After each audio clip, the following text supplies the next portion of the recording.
আজ যাচ্ছি পাসপোর্ট আনার জন্য। জানেন কিভাবে? আসুন কাহিনী শোনাই। এর আগে সকল কাগজ জমা দিয়ে ছবি তুলেছিলাম। দীর্ঘ 1 মাস পর মেসেজ আসলো পাসপোর্ট সংগ্রহ করার জন্য। সিএনজিতে করে যাচ্ছি নেত্রকোনা পাসপোর্ট অফিসে। অফিস একটু দূরে হওয়ায় রিক্সা করে যাচ্ছি।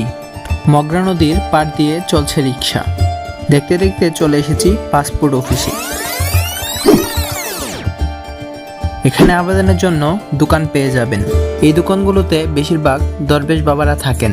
তারা আপনাকে বেশি টাকার বিনিময়ে অল্প সময়ে পাসপোর্ট করে দিবে। আমি আমারটা নিজেই করেছি, কোনো রকম দরবেশ ছাড়া। প্রাকৃতিক পরিবেশে অবস্থিত নেত্রকোনা পাসপোর্ট অফিসটি দেখতে অনেক সুন্দর।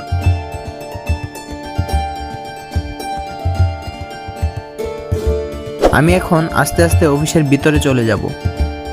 যদিও এখানে ভিডিও করা সম্পূর্ণ নিষিদ্ধ, তাও আপনাদের দেখানোর জন্য ভিডিও কন্টিনিউ করছি।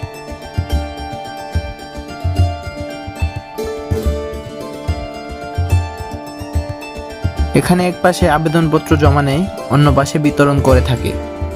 আমি আমার স্লিপ দিয়ে বিতরণ কেন্দ্রে যাব। এখানে অনেকেই আসছে পাসপোর্ট সংগ্রহ করতে। উনি আমার স্লিপ অনুযায়ী পাসপোর্ট খুঁজে বের করে দিচ্ছে। এখানে যে বক্সগুলো দেখতে পাচ্ছেন, এখানে সিরিয়াল অনুযায়ী মানুষের পাসপোর্ট রয়েছে। এখানে ফিঙ্গার দেওয়ার সাথে সাথেই হাতে চলে আসে পাসপোর্ট। ফার্স্ট নিজের হাতে পাসপোর্ট পাওয়ার অনুভূতি কাউকে বলে বোঝানো যাবে না। অবশেষে দীর্ঘদিনের অপেক্ষার ফল হাতে পাওয়ার অনুভূতি, আনন্দ কাউকে বলে বোঝাতে পারবো না।